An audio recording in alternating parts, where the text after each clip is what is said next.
ప్రేక్షకులకి ఆ లలితాంబిక అమ్మవారి యొక్క అనుగ్రహం పరిపూర్ణంగా కలగాలని మనస్ఫూర్తిగా కోరుకుంటూ మనం ఈరోజు చెప్పుకోబోయేటువంటి టాపిక్ సెప్టెంబర్ మాసంలో రాశి ఫలితాలు ఏ విధంగా ఉన్నాయి. ముఖ్యంగా లగ్నం నుంచి చూసుకోండి, చంద్రుడిని రాశి కంటే కూడా అది ఇంకా ఎక్కువగా పనిచేస్తూ ఉంటుంది. అయితే ఇక్కడ గ్రహస్థితి ఏ విధంగా ఉంది అని చెప్పి చూసుకున్నట్లయితే మేజర్ ప్లానెట్స్ అయినటువంటి శని కుంభంలో వక్రించున్నాడు, వృషభంలో గురువు, రాహు ఏమో మీనంలోని, కన్యలో కేతు ఉంటాడు. ఇవి మాత్రం ఎక్కడా కూడా మనకి అంత తొందరగా మారవు.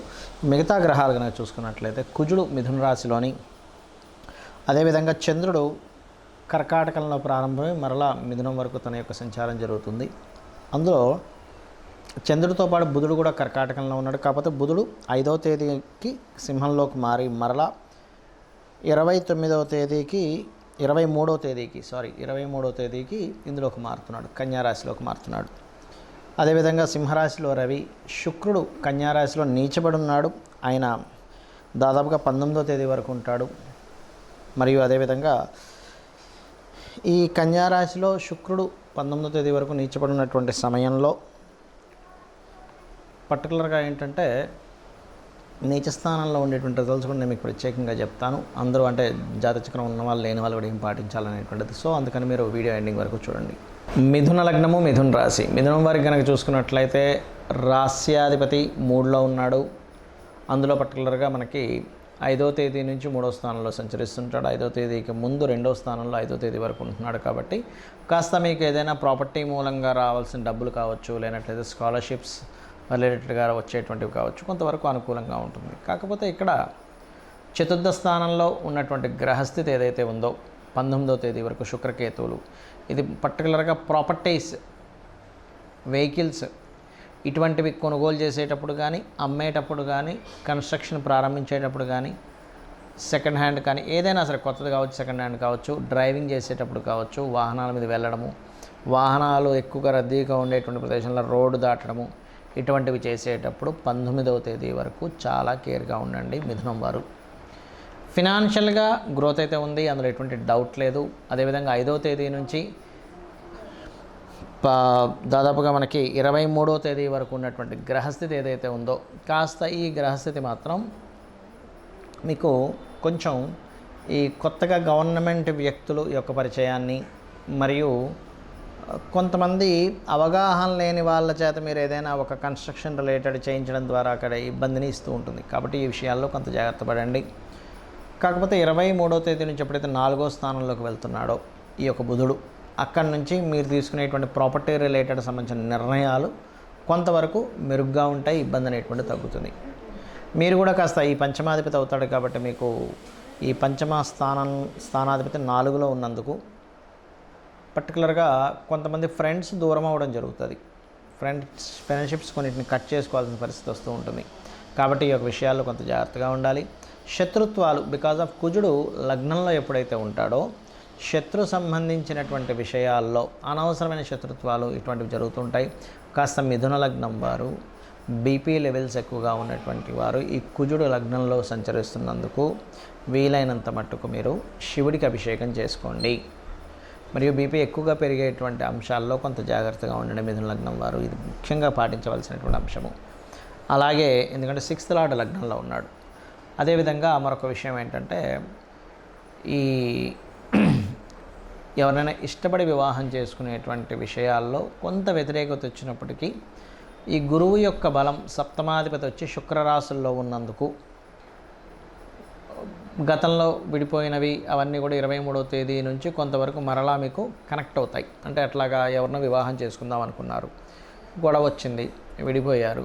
మళ్ళీ 23వ తేదీ ఎప్పుడైతే శుక్రుడు కన్యారాశి నుంచి మరలా ఓన్ హౌస్కి వెళ్తాడో అక్కడి నుంచి ఆ యొక్క విషయాల్లో మీకు పాజిటివ్గా ఫలితాలు అనేవి జరుగుతాయి. అదేవిధంగా మరొక విషయం ఏంటంటే ఉద్యోగంలో గతంలో రావాల్సిన ధనం ఇప్పుడు కాస్త రావడము, విదేశాలకు వెళ్ళి ఉద్యోగం చేయాలనుకునేటువంటి ప్రయత్నాల్లో కొంత శ్రమ పడుతూ సక్సెస్ అవ్వడము.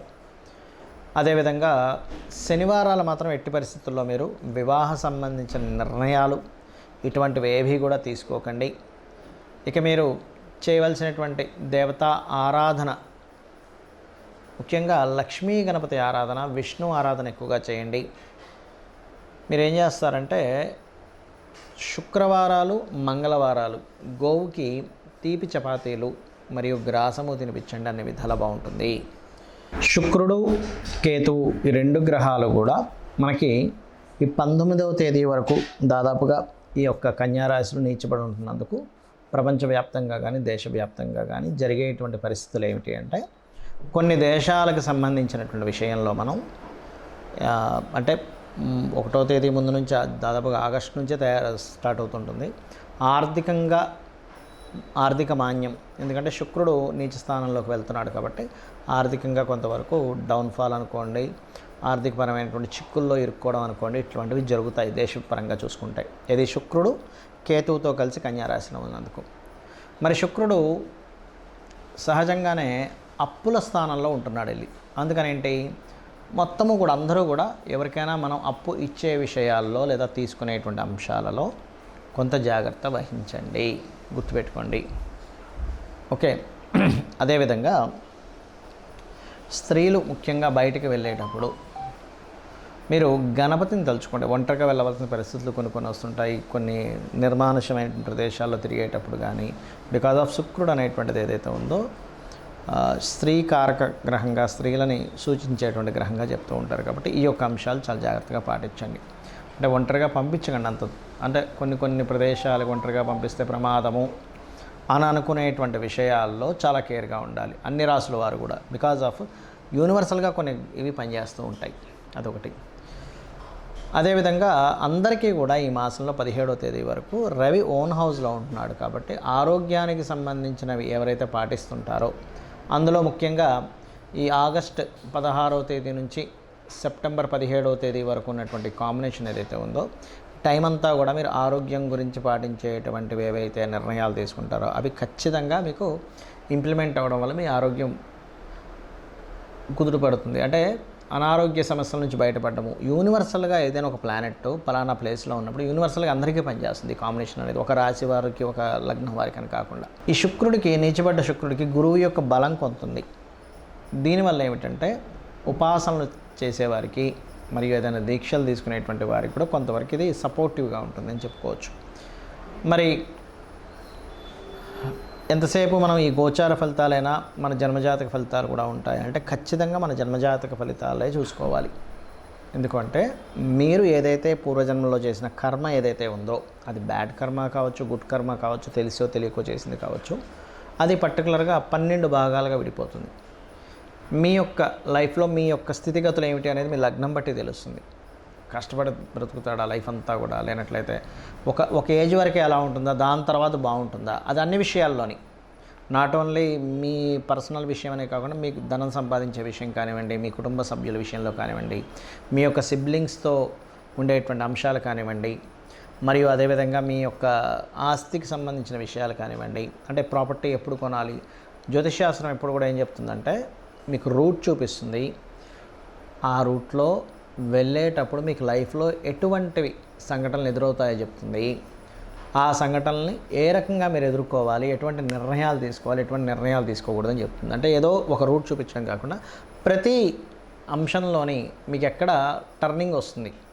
మనం చూడండి, ఒక దగ్గరికి వెళ్తుంటాము, ఇక్కడ మీకు టర్న్ ఉంది, ఇక్కడ మీకు స్లోప్ ఉంది, ఇక్కడ మీకు స్పీడ్ బ్రేకర్స్ ఉన్నాయని తెలుస్తున్నప్పుడు మనం జాగ్రత్తగా వెళ్తుంటాం. ఆ రకంగా ఏంటంటే జ్యోతిష్యం అనేటువంటిది వెలుగుని చూపించేది. మరి చాలామంది అంటారు ఏమండి మనం కర్మలో ఉన్నట్టుగా జరుగుతుందని. అది కూడా కొంతవరకు కరెక్ట్. ఎప్పుడు బలీయమైన కర్మ అంటారు, అంటే ఇంక తప్పదు అన్నప్పుడు పర్టికులర్గా ఆ కర్మ తీర్చుకోవడానికి భూమి మీదకి వచ్చినప్పుడు దాని ప్రభావం ఉంటుంది. కానీ మిగతాదంతా కూడా ఆ యొక్క కర్మని తొలగించుకునేటువంటిది కూడా ఉంటుంది.